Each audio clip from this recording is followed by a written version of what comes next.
This particular session will focus primarily on um, the idea of Vairagya, where we left, and how is it connected with devotion. So, just a very short, quick recap.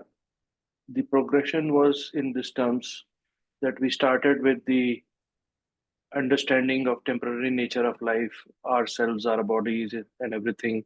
And then we realized that we need to kill our desires and then work on the path of karma yoga, bhakti yoga, raj yoga, and dhyana yoga.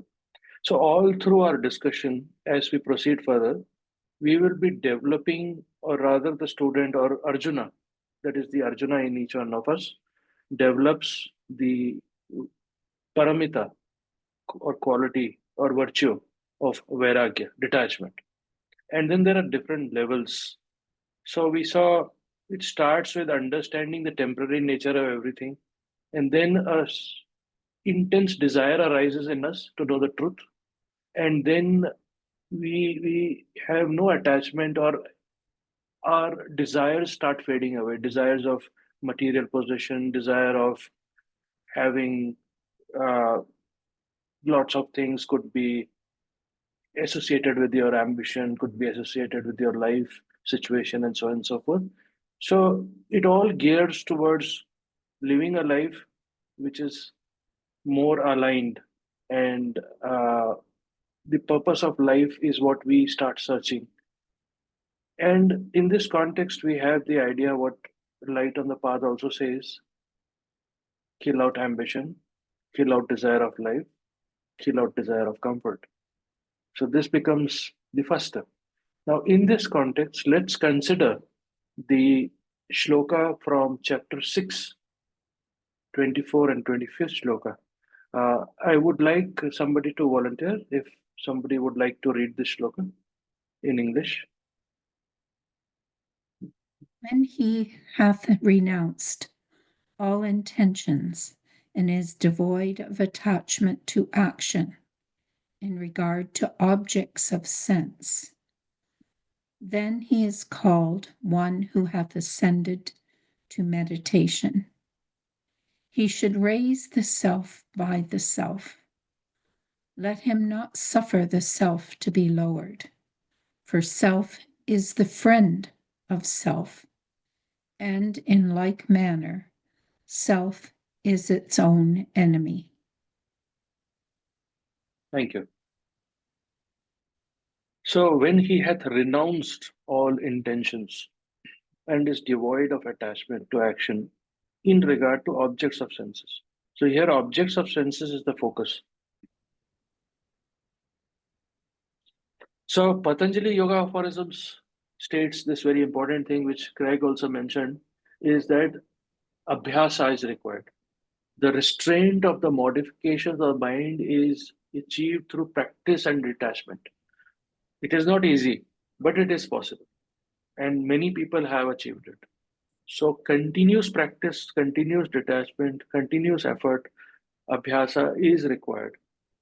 And in this case, we need to also understand that Krishna advises that in chapter 6, verse 35, that restless mind can be controlled through constant practice, abhyasa, and detachment.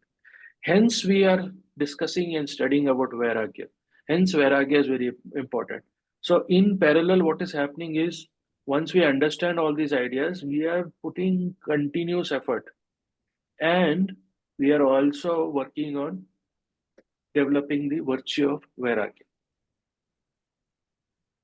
Detachment, chapter 18, verse 49 says, detachment leading to liberation. And it highlights how renunciation of attachment and desire leads to purified mind. This is exactly what we discussed, that once we renounce attachment and desires and perform our duty, it will lead to purification of mind. So, in practical, so this is 100% practical instruction. In our real practical life, if we want to achieve this, we need to first step, like BP Vadia says, purify our mind. How to purify our mind? Performance of right action without attachment. Every moment, continuous effort, and restraint of the modification of mind with continuous effort. And then here is something which we need to think about. So this doesn't happen overnight. This will take your entire life or maybe lives. But we all will go through these 4 stages of Vairagya. So the first 4 are on the left, as mentioned, relative, apara. And the last one is para, that is beyond the supreme, the highest. So we need to reach there. I'll pause here. Jerry, are we doing good on time? Any thoughts? I don't know what to say. Uh, Why don't you finish what you have to say about this slide, and then let's close down the slides and go to discussion. Sounds good. So all through our journey in our life, we will be trying to build this equal-mindedness, compassion, wisdom, vairagya with different degrees, and in parallel, performance of duties. And automatically, we will go through these stages of vairagya. So as we discussed, it is starts at disengaging the senses from action. So when we are performing our actions or our duties without attachment, we are also not having attachment with our senses. So for example, if you like ice cream, and even if you're not hungry after food, you have a sweet tooth and you say, okay, let me eat one scoop of ice cream, nothing will happen. But that is actually giving pleasure to your tongue or to your senses. But it's not, as per nutrition, providing nutrition to the body, it's not required. So those kind of things where you are getting attached to the beauty of the painting or the music, and I mean, it's nothing wrong to appreciate the wonderful world of arts or music or the beauty of life. But is it the senses controlling you or you controlling the senses? Is the senses driving you or you having the full control? Is the question. Are you eating to live or you are living to eat? Next one is keeping away from desires. So you have to minimize your desires. You need what? So there is a fine line between need and want. Are you going towards want, or are your desire in the field of need? And then comes stilling the mind. Because if your mind is going everywhere to this desire or that thought, or what is the result of my action? Will I get a promotion? Will I pass in my exam? Or what will happen next? And what will happen in future? Your mind is going everywhere. If you live in the present moment and you only focus on your duty, your desire will reduce, it will focus. And when it focuses, you are stilling the mind. And then because of stilling the mind, you will have peace of mind.